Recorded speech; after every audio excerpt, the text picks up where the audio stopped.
Silvarum by Dean Kuhta. Narrated by Dan Bottomley. Chapter 3. Little Lonely Girl. Cold. Dark. Confused. Abigail opened her eyes. Darkness. A gloom of sovereign purity wept with primordial silence. Where am I? She blinked her eyes and strained to make out shapes in the void, but there was nothing. Only the darkness. Only the cold. Awakened to the absence of light and devoid of any sense of direction was disorienting. Was she standing? Floating? Lying in her bed? Was she dreaming? Her eyes danced in all directions, desperate to make sense. Abigail struggled to move and quickly realised that she was lying on her back on a painfully hard surface. Stone, perhaps. She tried to sit up. Ouch! She cried as the rough texture of stone slammed against her forehead. A stream of blood ran past her eyebrow and down into her eye. Her lashes blinked madly. She immediately raised her hand to wipe away the blood and feel the severity of the gash, but her arm would not move. A terrifying panic swept over her. She pressed her hands to either side and felt more stone and more cold. Stone below, stone above, and stone to each side. She was trapped. Help me! She screamed in utter panic, but her cries fell muted and toneless in the enclosed space. Every inch of her being quivered. She was sweating and frantic. Her breathing became so intense that she was confident she would soon fall into unconsciousness and fade into impenetrable oblivion. She ceased her struggling and wondered how being unconscious could be any worse than her current situation. Think.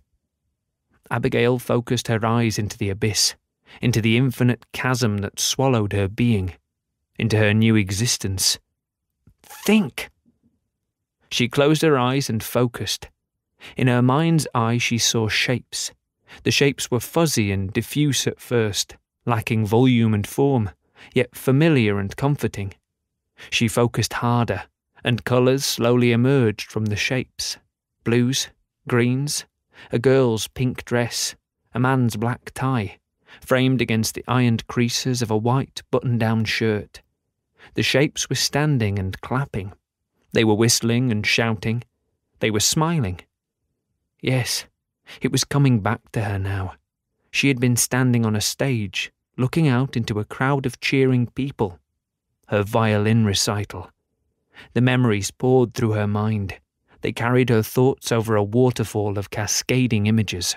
Faster, a crowd of clapping parents and students. Faster, the shouts of congratulations and praise. Faster, the feeling of achievement and happiness. Faster, laughing with her mother in the car ride home. Faster, the disturbing screech of rubber against asphalt. Darkness. Abigail abruptly opened her eyes and beheld the darkness once again. The void grinned back at her, mockingly. The silence cradled her confused senses. She understood now. The cold, the darkness, the confusion. She was dead. A thick blanket of sorrow enveloped Abigail with the harsh realisation of absolute emptiness and defeat. She shivered under its deathly weight. Tears welled in her eyes and pulsing orbs of crimson disappointment dripped from the forsaken boundary that confined her to the stone coffin. Her new home, the void of death, the final resting place for her tired bones, wrapped tightly within the infinite ages of ghosts and frigid memories. She could sleep now, giving herself willingly to the whispering lulls of the grinning slumber.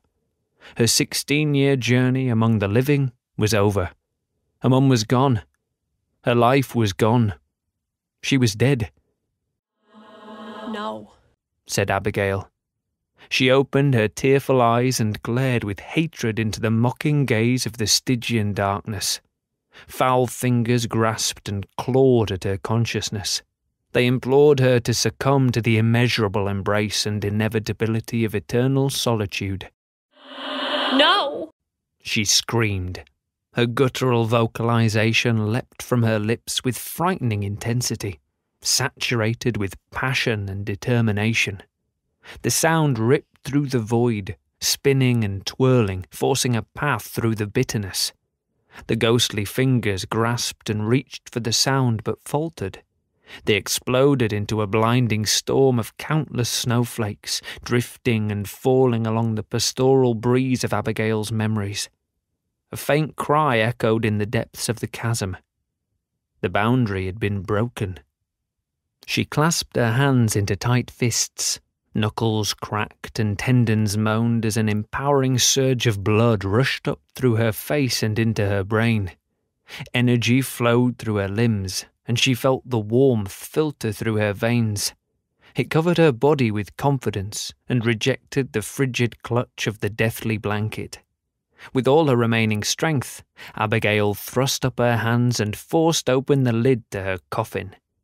A pale sheet of frozen light burst through the threshold of the falling cover and draped across Abigail's sensitive eyes. The muscles in her face fluttered and cringed. Her teeth grated. Icy puffs of breath streamed from her cracked lips as she raised herself with both hands and climbed out of the casket. Do dead people breathe? Asked Abigail as she stood in the middle of a cramped mausoleum. Do they feel pain and bleed? The crypt was dreadfully cold and ancient. Thin fingers of pale light crept between cracks in the wall's decrepit masonry and illuminated sections of the stone floor.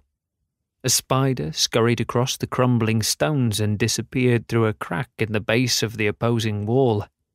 Thick cobwebs covered every angle and corner of the room. Abigail slowly turned her head and surveyed the contents of the shadowy crypt. Situated against the far wall, veiled in a gossamer gown of fine webbing and dust, stood a wooden pedestal. Her joints cracked and popped as she walked across the stone floor to investigate. Atop the pedestal lay a mouldy, leather-bound book, shrouded in eons of dust and decay.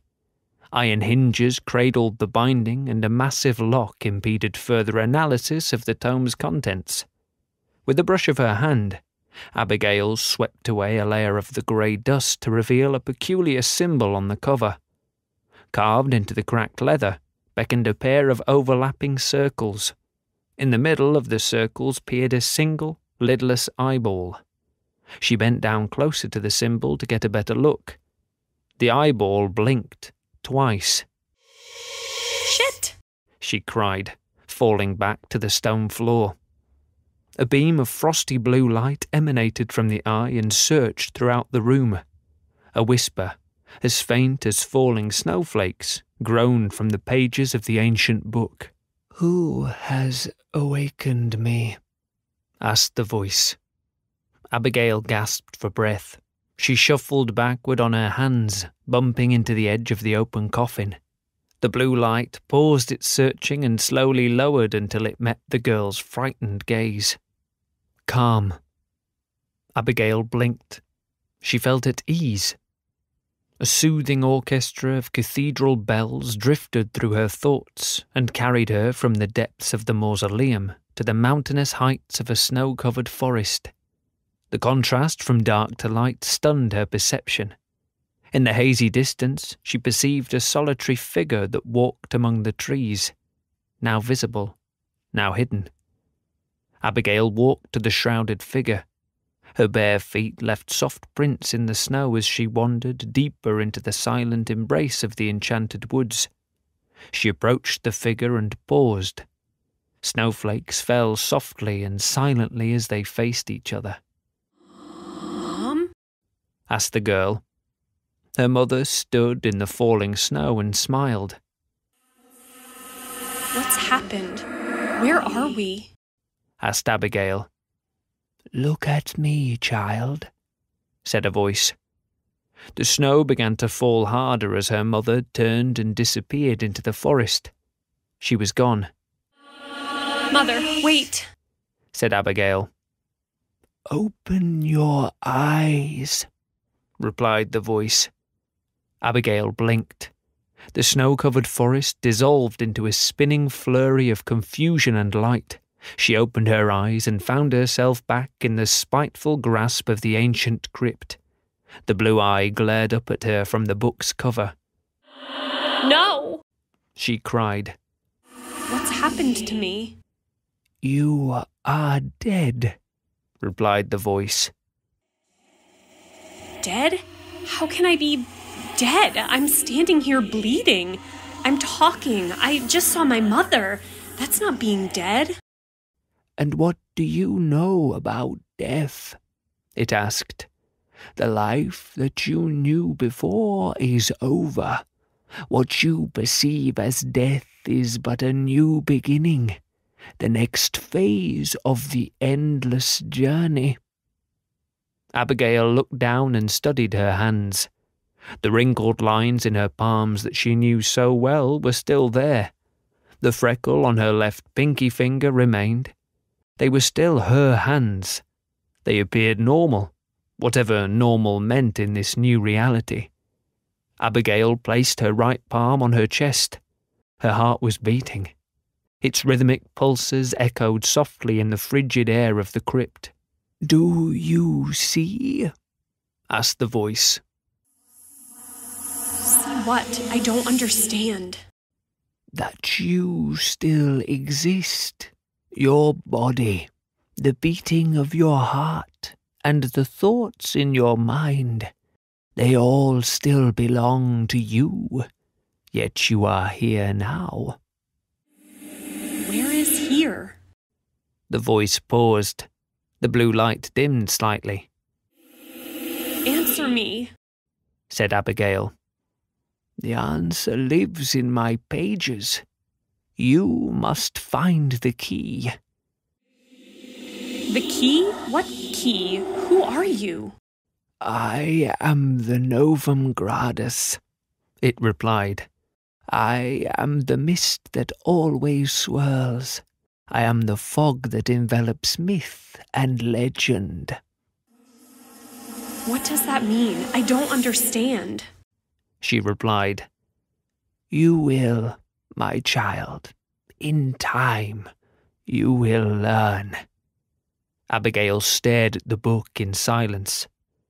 Find the key and unlock my pages. Within their chapters you will find your answers. Go now, my child. Go. The ancient voice faded into a flapping gust of wings. A door, previously hidden amidst the shadows of the frostbitten crypt, slowly creaked open and revealed a crumbling stairway.